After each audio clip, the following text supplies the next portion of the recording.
हळद रुसली कुंकू हसले या मालिकेच्या आजच्या भागाचे अपडेट जाणून घेऊया आपल्या आजच्या या व्हिडिओमध्ये।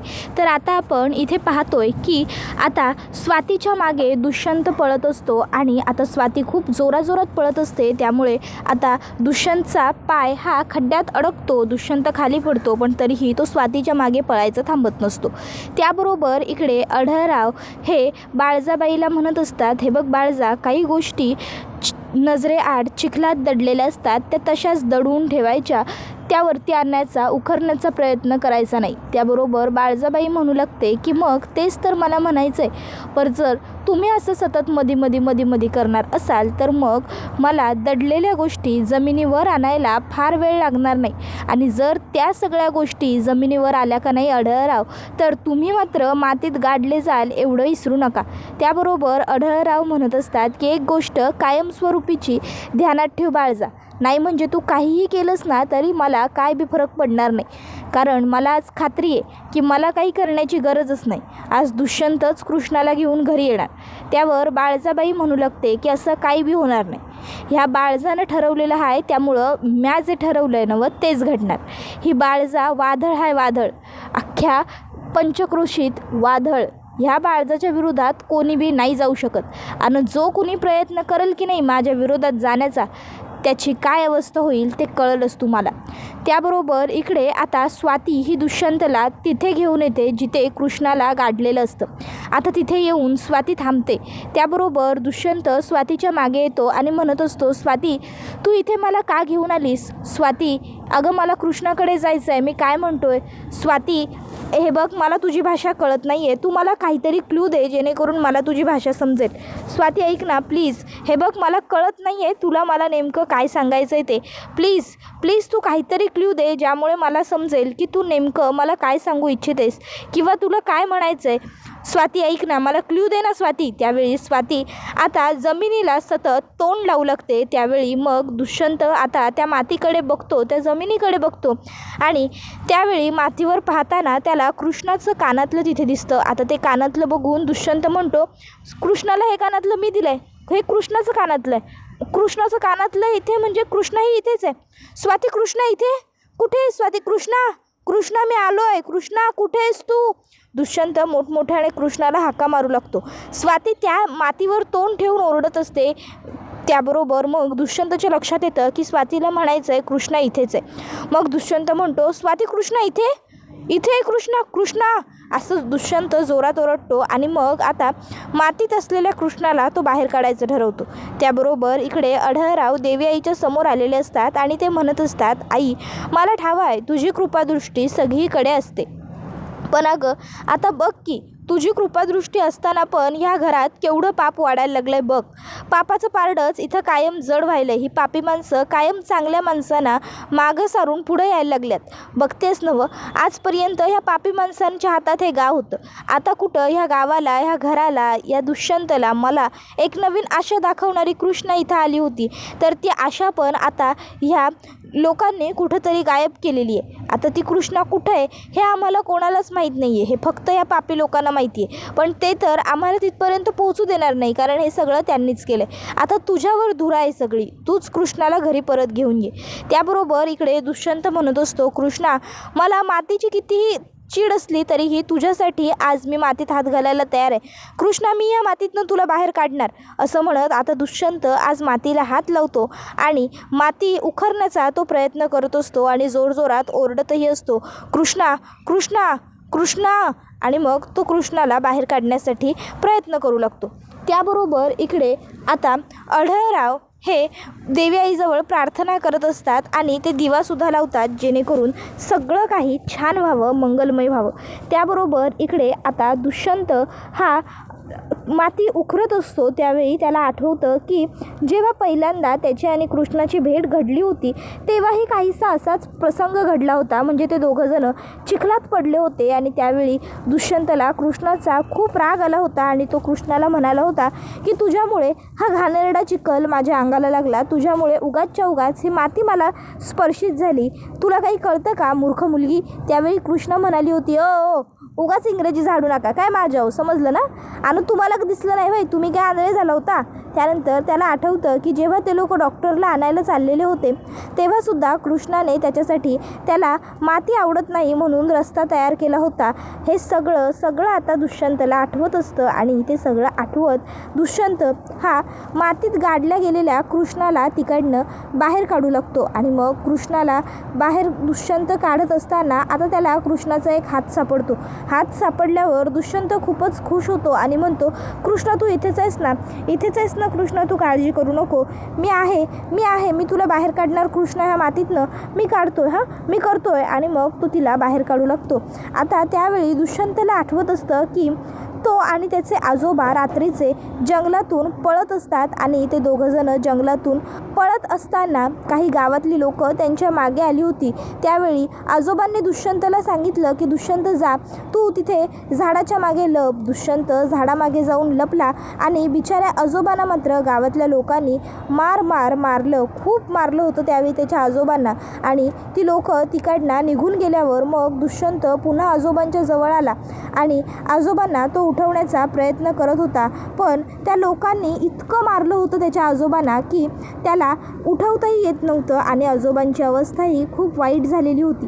दुष्यंतला आता हे सगळं आठवत असतं आणि या सर्व गोष्टी आठवून त्याला खूपच जास्त त्रास होत असतो. या सर्व गोष्टींचा दुष्यंतला आठवत असतं की किती सगळं वाईट आणि भीषण घडलं होतं. त्यावेळी तो रडत बसला होता पण मदतीला साधा यायला एक माणूसही तिथे नव्हता आणि त्याचे आजोबाही शुद्धीवरती येत नव्हते. आणि तो फक्त आजोबा उठा ना, आजोबा उठा ना, आजोबा काय झालं आहे तुम्हाला, आजोबा उठा ना, आजोबा प्लीज उठा, आजोबा काय होतं आहे तुम्हाला, आजोबा एवढंच करत राहिला आणि आजोबा उठत नव्हते.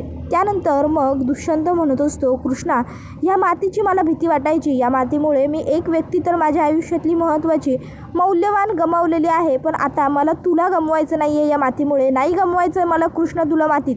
आणि मग असं म्हणत आता दुष्यंत हा त्या मातीतनं कृष्णाला उकरून काढण्याचा प्रयत्न आणखीन पटापट वेगाने करू लागतो. त्याबरोबर इकडे अढळराव हे आता देवी आईचं औक्षण करू लागतात जेणेकरून कृष्णाला दुष्यंत सापडावा आणि ते दोघं सुखरूप घरी यावे. तर इकडे दुष्यंत कृष्णाला मातीतनं बाहेर काढण्याचे प्रयत्न करतच असतो. आता अढळरावांनी देवी आईसमोर जो दिवा लावलेला असतो तो दिवा झुकझुकायला लागतो. अढळराव मोठ्या आशेने हात जोडून उभे असतात. तर इकडे दुष्यंत हा माती उकरत असतो कृष्णाला बाहेर काढण्यासाठी तो जीवाच्या आकांताने प्रयत्न करत असतो. आता कृष्णा तू लवकर सापडशील मला, असं तो म्हणत असतो. तर इकडे अढळराव हे म्हणत असतात, आई दुष्यंतला कृष्णा सापडू दे आई, लवकर तूच त्याच्या पाठीशी उभी राहा, कृष्णा ह्या घरची लक्ष्मी आहे, ती सुखरूप या घरात परत येऊ दे आई, तुझा आशीर्वाद त्या दोघांच्याही पाठीशी राहू दे, सगळं काही व्यवस्थित होऊ दे आई. आता अढळराव प्रार्थना करत असतात, देवीचं औक्षण करत असतात. दुसरीकडे दुष्यंत कृष्णाला शोधण्याचे प्रयत्न करत असतो. दोघांच्याही प्रयत्नांना आता यश येत असतं हळूहळू. आता देवी आईच्या आशीर्वादाने दुष्यंतला कृष्णा हळूहळू सापडत चाललेली असते. तर अढळराव हे म्हणत असतात की माझी सून या घरी परत येऊ दे, माझ्या सुनेला काहीसुद्धा होऊ देऊ नकोस. त्याबरोबर दुष्यंत हा सुद्धा आणखीन मोठमोठ्याने ओरडत असतो, रडत असतो आणि तो शेवटी कृष्णाला बाहेर काढतोच. आणि मग कृष्णाला बाहेर काढल्यावर इकडे आता दुष्यंत हा म्हणत असतो, कृष्णा तू ये बाहेर ये. आणि मग तो आता तिला जवळ घेतो आणि ढसाढसा ढाय मोकळून रडायला लागतो आणि म्हणत असतो, कृष्णा उठ ना, कृष्णा काय झालं आहे तुला, ए कृष्णा उठ, डोळे उघड कृष्णा उठ ना, मी तुझ्याशिवाय नाही ग जगू शकत कृष्णा, उठ ना, तू नसशील ना तर माझं आयुष्य शून्य होईल, कृष्णा उठ ना. आणि मग तो देवी आईला सुद्धा म्हणतो, आई काय ग हे सगळं, काय घडवून आणलंयस हे, आई जर मी आयुष्यात थोडं जरी पुण्य केलं असेल ना तर कृष्णाला मला सोडून जाऊ देऊ नकोस. अढळरावसुद्धा देवी आईजवळ प्रार्थना करत असतात आणि त्यावेळी जो दिवा झुकझुकत असतो तो दिवा एकदम स्थिर प्रकाशित व्हायला लागतो. तर इकडे दुष्यंत म्हणत असतो की आई माझी मदत कर, माझ्या कृष्णाला शुद्धीवर आण. तर इकडे अढळरावसुद्धा कृष्णाने लवकर सापडावं, तिला सुखरूप घरी परत येता यावं यासाठी प्रार्थना करतच असतात. दुष्यंत कृष्णाला उठवू लागतो. कृष्णा डोळे उघड ना, डोळे उघड, कृष्णा उठ, कृष्णा उठ, डोळे उघड कृष्णा, तू मला सोडून नाही जाऊ शकत Krishna, I love you so much. तर इकडे अढळराव प्रार्थना करत असतात. दुष्यंत म्हणत असतो, कृष्णा उठ ना, कृष्णा तू मला अशी नाही गं सोडून जाऊ शकत, कळतंय ना तुला, तुझ्याशिवाय मी शून्य आहे, अपूर्ण आहे. कृष्णा उठ कृष्णा. त्यावेळी मग दुष्यंत कृष्णाला जवळ घेऊन ढसाढसा रडत असताना कृष्णा शुद्धीवर येते. आता कृष्णाला शुद्धीवर आलेलं बघून दुष्यंतला खूप म्हणजे खूपच आनंद झालेला असतो. दुष्यंत कृष्णाला तशीच मिठी मारतो आणि म्हणत असतो, कृष्णा बरं वाटतंय ना तुला, ठीक आहेस ना तू, तुला काही होत नाही आहे ना कृष्णा, तू ठीक आहेस ना. डोळे उघड कृष्णा, व्यवस्थित डोळे उघड. आणि काय वेडेपणा केला होतास हा, अशी अचानक कुठे निघून आली होतीस कृष्णा, तुला माहिती आहे का मी तुला कुठे कुठे शोधलं ते. Krishna I love you so much. तुला काही झालं ना तर मी नाही जगू शकत खरंच कृष्णा. त्याबरोबर कृष्णा आता दुष्यंतला म्हणत असते, दुष्यंत सरकार माती तुमचं कपडं. त्यावेळी दुष्यंत लगेचच म्हणू लागतो, कृष्णा तुझ्यासाठी मी या मातीत हात घातलेत, तुझ्यासाठी मी या मातीला स्पर्श केला आहे कृष्णा. आता मला या मातीचं काहीच वाटत नाही. पूर्वी मला या मातीची भीती वाटायची कृष्णा, पण आता नाही वाटत मला या मातीची भीती. हे बघ, हे सगळं फक्त तुझ्यामुळे घडलं आहे कृष्णा, तुझ्यामुळे मी पुन्हा एकदा मातीत हात घातला आहे. हा बघ कृष्णा, हे बघ. आणि मग दुष्यंत कृष्णाला माठी मुठीत घेऊन दाखवतो. कृष्णा खुश होऊन जाते आणि दुष्यंत म्हणतो, हीच तर आहे प्रेमाची ताकद. तर दुसरीकडे बाळजाबाई ह्या खूपच जास्त खुश असतात आणि आता त्या मनातल्या मनात म्हणत असतात, चला आता माझ्या वाट्यातला कृष्णा नावाचा काटा हा कायमस्वरूपीचा दूर झाला. आता माझ्या रस्त्यात पुन्यांदा ती कृष्णी आडवी यायची नाही म्हणजे नाही. वाह, काय मस्त झालंय समद. नवीन वर्षाच्या खूप खूप शुभेच्छा आणि भावपूर्ण श्रद्धांजली कृष्णे तुला. असो, आता काय बी उपयोग नाही, आता काहीच नाही घडू शकत. शेवटी मला जे हवं होतं ते म्या केलंच. त्याबरोबर त्या ठिकाणी अढळराव आलेले असतात. अढळराव बाळजाबाईंकडे अतिशय रागाने बघत असतात. बाळजाबाई अढळरावांना म्हणते, हो अढळराव, अहो केवढा तो नजरेतल्या रागाने स्वतःलाच कधी पेट लावून घ्याल ना ते कळणार नाही. त्यावर अढळराव म्हणतात, ही पेटवापेटवीची कामं आमची नाही, तुझी आहेत, ती तुलाच जमल. त्यावर बाळजा म्हणते, बाप रे, एवढं प्रत्युत्तर. त्यावर अढळराव म्हणत असतात की कृष्णा अजूनही घरी परत आलेली नाही आहे. त्यावर अढळरावांना बाळजाबाई म्हणते, मग त्यात आम्हाला काय सांगायला आलं आहे. त्यावर अढळराव म्हणतात, तुला सांगायला आलो आहे कारण मला हे अगदी व्यवस्थित माहीत आहे या समजात तुझाच हात आहे, हे समजत तूच घडवून आणलेस, बरोबर नवं. त्यावर बाळजाबाई म्हणतात, बरं चला समजा आम्ही कबूल केलं की हे समजा आम्हीच केले, तरी तुम्ही काय करणार आहात. त्यावर अढळराव म्हणतात, नाही काहीच करणार नाही म्या. पर एक गोष्ट ध्यानात ठेव, दुष्यंतानं स्वतः ठरवलं आहे कृष्णाला हुडकून आणायचं. त्यावर बाळजाबाई म्हणतात, तिला कोणीच नाही हुडकू शकत. त्यावर अढळराव म्हणतात, माझा स्वतःवर विश्वास नसला का नाही तरी माझ्या लेकावर पुरेपूर विश्वास आहे आणि मला पूर्ण खात्री आहे दुष्यंत आज सुनबाईसनी घेतल्या बगर घरला परत यायचा नाही. तो सुनबाईसनी घेऊनच घरी परत येणार आणि ते बी सुखरूप. समजलं नवं तुला. त्यावर बाळजाबाई म्हणत असते, कॉन्फिडन्स चांगला आहे म्हणायचा. त्याबरोबर अढळराव म्हणतात, स्वतःवर नसला ना कॉन्फिडन्स तरीही लेकावर आहे आणि मला पूर्ण खात्री आहे माझा लेक आज कृष्णेला घरी घेतल्या बगर येणार नाही. तुला कळलं असेलच आम्हाला काय म्हणायचं इथे काय.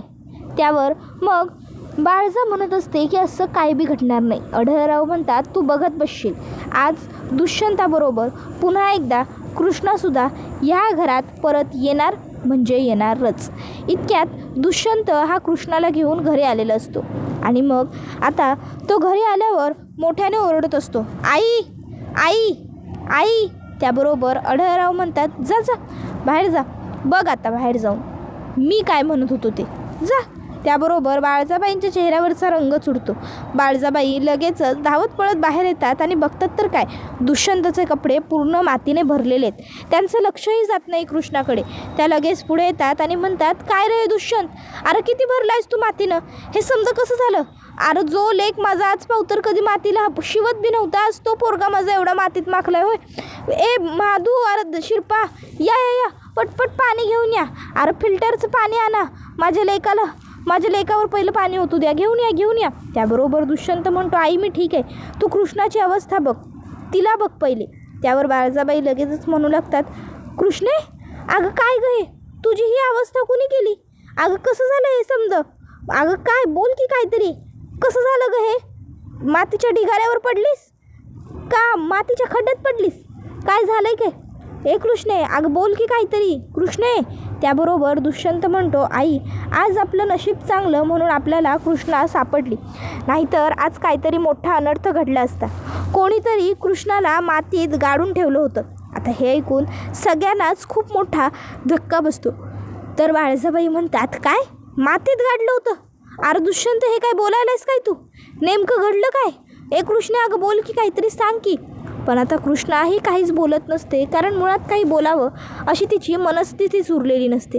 त्यावेळी बाळजाबाई विचारू लागतात, दुष्यंता, अरे काय विचारायलोय म्या? सांग की मला नेमकं तिकडं काय घडलं होतं, काय झालं?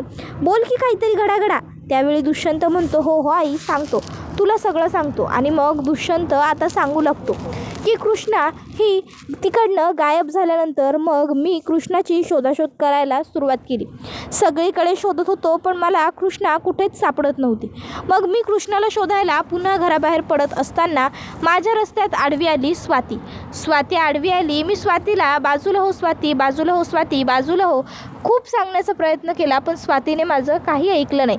उलट तिने मला मी जिकडे जात होतो तिकडे जाण्यावाचून थांबवलं आणि कृष्णा जिथे होती तिथे नेलं. त्याबरोबर बाळजाबाई म्हणतात, काय ते स्वातीनं कसं? मग दुष्यंत सांगतो की तिने हंबरडा फोडला, सतत हंबरडा फोडला. मग मला कळलं की तिला मला कुठंतरी घेऊन जायचं. मग मी तिच्या मागोमाग जाऊ लागलो. तीसुद्धा जीवाच्या आकांताने वेगाने, अगदी तितक्याच वेगाने पळत होती आणि मी सुद्धा तितक्याच वेगात जात होतो. आणि मग पुढे गेल्यावर ती एका ठिकाणी थांबली आणि एका ठिकाणी मातीवर तोंड ठेवून हंबरडू लागली. आता मला कळत नव्हतं की ती का हंबरते, पण मग नंतर मला शंका आली, कारण मला तिथं कृष्णाचं कानातलं सापडलं. आणि मग ते कानातलं सापडल्यामुळे मला कळलं की कदाचित कृष्णा इथंच आहे. मी खणायला सुरुवात केली आणि खणता मला कृष्णाचा पहिला हात मिळाला. कृष्णाचा हात मिळाल्यावर मग मी आणखीन मोठमोठ्याने पटापट खणायला सुरुवात केली आणि मला कृष्णा सापडली. आता हे सगळं ऐकून बाळजाबाईंना तर राग आलेला असतो. तर पुढे दुष्यंत म्हणतो, मी आणि कृष्णा एकमेकासाठी अगदी परफेक्ट पार्टनर आहोत आई. माझं कृष्णावर प्रेम आहे खरंच. We are made for each other. त्यानंतर दुष्यंत हा आता कृष्णाला केस विंचरून देत असतो. तर इकडे पूजा म्हणत असते, डी फक्त माझा आहे आणि फक्त माझा आणि माझाच राहणार आई. तू काहीही झालं तरी बघत बसशील मी डीला कसा परत मिळवते ते. त्यावर कृष्णा इकडे बाळजाबाईंना म्हणत असते, दुष्यंत सरकारांच्या मनातली मातीची भीती कायमची नष्ट झाली आणि आता लवकर नाही तर आजच त्यांच्यासमोर तुमच्या ह्या खोटारडेपणाचा बी पर्दाफाश होणार. आत्ता हिथं ताबडतोब लगेच. समजलं नवं? त्याबरोबर हा व्हिडिओ इथेच संपतो. व्हिडिओ आवडला असेल तर व्हिडिओला लाईक करा. चॅनलवर नवीन असाल तर चॅनलला सबस्क्राईब करा आणि बेल आयकॉन आठवणीने प्रेस करा, जेणेकरून तुम्हाला पुढच्या प्रत्येक व्हिडिओचं नोटिफिकेशन मिळत जाईल आणि सर्व व्हिडिओंचा आनंद हा अगदी उत्तम पद्धतीने घेता येईल. चला तर मग प्रेक्षकांनो, आजच्या पुरतं इथेच थांबूया. टाटा बाय बाय, धन्यवाद. Take care all of you. हळद रुसली कुंकू हसले ही मालिका तुम्हाला कशी वाटते हे आम्हाला कमेंटमध्ये नक्कीच सांगा. धन्यवाद.